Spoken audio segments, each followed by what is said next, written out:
The Nike Zoom Fly 6. We made it to 200 plus miles, so let's give this shoe the progress report it deserves. Let's get into it.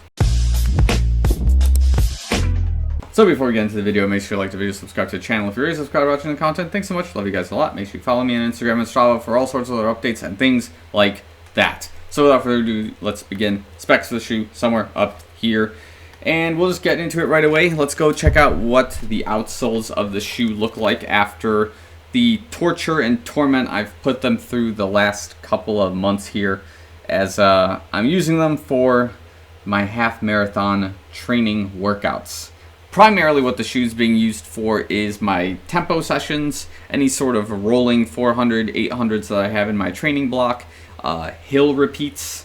Those types of workouts is where the shoe is getting most of its work done, right? And that is both treadmill and outdoors. So you'll kind of see some salt on the shoe, maybe some dirt, some shine. I don't try to clean the outsoles all too much. I usually try to get them to get cleaned naturally through just running on those surfaces. So you're going to see a little bit of dirt. I may touch some stuff, but don't worry, I wash my hands after these reviews, before and after, because you never know what I've stepped on, right? That was somebody was asking me that in previous responses here. So first things to note between both shoes, that at 200 plus miles, the lugs overall look like they're in good shape. They're still intact. They're still visible.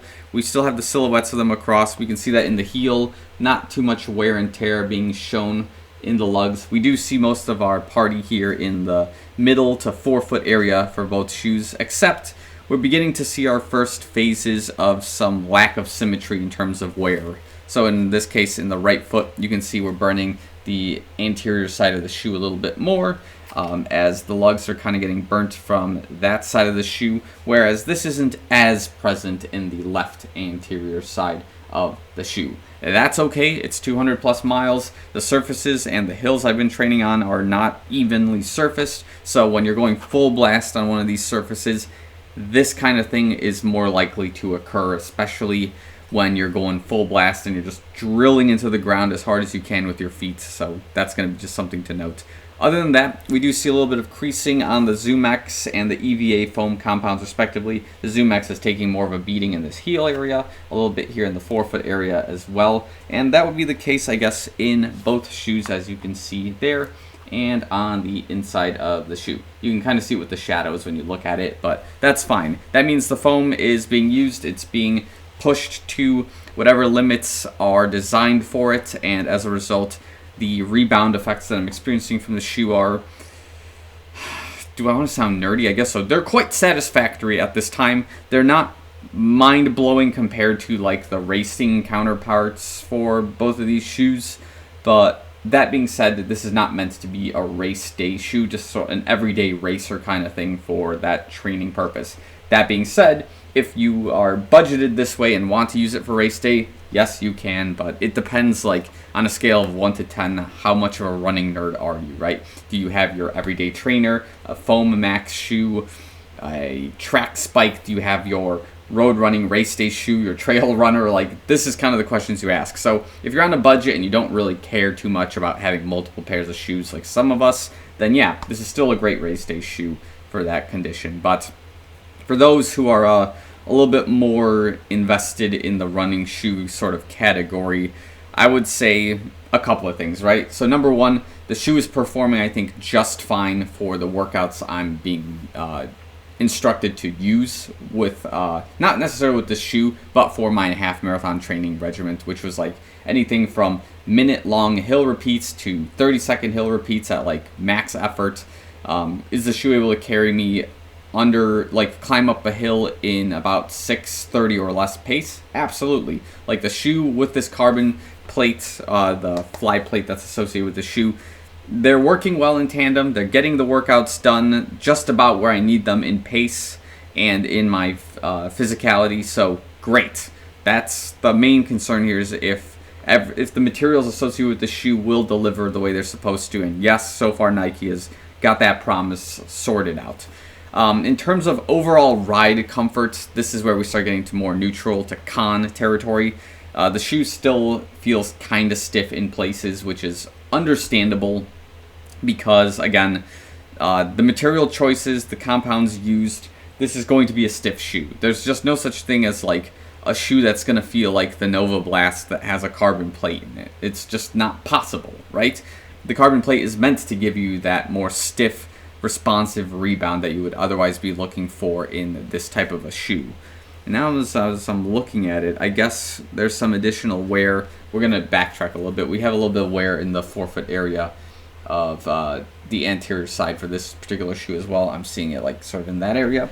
And it's symmetrically about the same in the right foot as well. But okay, yeah, I just wanted to point that out briefly, that this area will be of great interest to watch when I guess that particular wear is probably as a result of more hill work. When you're running on the hill, you're not really heel striking the hill. You're more like trying to grab into it from an angle like this and pushing. So that's probably where this wear is coming from. Cool. That's a great tangent to note for hill work, that this is going to be kind of your striking area for that. Anyway, moving on to the ride of the shoe as well.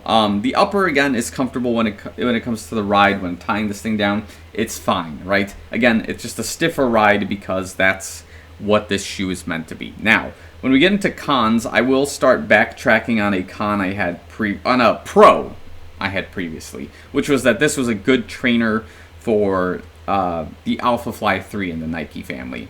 I'm only backtracking on that now because as I'm lacing the Alpha Flies back up for practicing more of my race day effort things, I notice a couple of differences in terms of ride. One of which is the air zoom pods that are located on the Alpha Flies. Like those areas of the shoe, after the foam experiences so much wear and tear, are a little bit more profound in the shoe. So it does feel like little bubbles in the midfoot area of my foot in the Alpha Fly, which is not quite resembled well in the Zoom Fly 6. So when it comes to simulating rides, there's a slight difference there, and there's more heel sink in the Alpha Fly than there is in the Zoom Fly 6. Also might be a case of just having this shoe for less time than the Alpha Fly 3, and that shoe just going through significantly more hell than this shoe has gone through. But I'm just backtracking on it a little bit, just noting that this is not simulating well when it comes to the feel of a race day shoe versus the Alpha Fly, which is like the race day shoe and has a different sort of experience, which means I would have to lace that shoe up a little bit more for the harder long run workouts and maybe some of the speed sessions coming up, just to make sure we still got it and the shoe doesn't give me like another subungular hematoma in my toes, right? Other con, I guess I have like one that is probably still my fault that it happened, but it's worth noting that it happened in this particular shoe, and just the structure of the shoe doesn't really help sort of alleviate the soreness or the constant tingling. But I do have like a strain of a tendon in my heel that feels like numb when I stretch it a certain way. It's like a tingling feeling, right? And the way the shoe cup or the heel cup of this shoe is, it sort of pulls on that area of the foot a little bit in a weird way, and it's kind of stiff. It's kind of like a brick. So as a result of that, when doing certain stretches in this shoe, I'm a little bit more hesitant to stretch this particular area or tendon of my ankle nearly as much, just to avoid that sort of strain in that area, right? So that's just something I want to note, is like the structure of the outsole, or yeah, of the mesh and the heel area of the shoe is kind of stiff, and it's not very comfortable, but also expected, but also kind of annoying for my particular, I guess, tingling in the heel. So overall, 200 plus miles. I think the shoe is still in good shape. I would like to see what happens when I can get it to 250, which is where we start seeing drastic downfall of the Zoom X compound. But we'll see what happens when we get there, right? So I think we'll leave it at that. So if you have any questions, comments, thoughts, concerns, let me know in the comments below. Otherwise, we'll leave it at that. So thanks again for watching. I'll see you guys in the next one.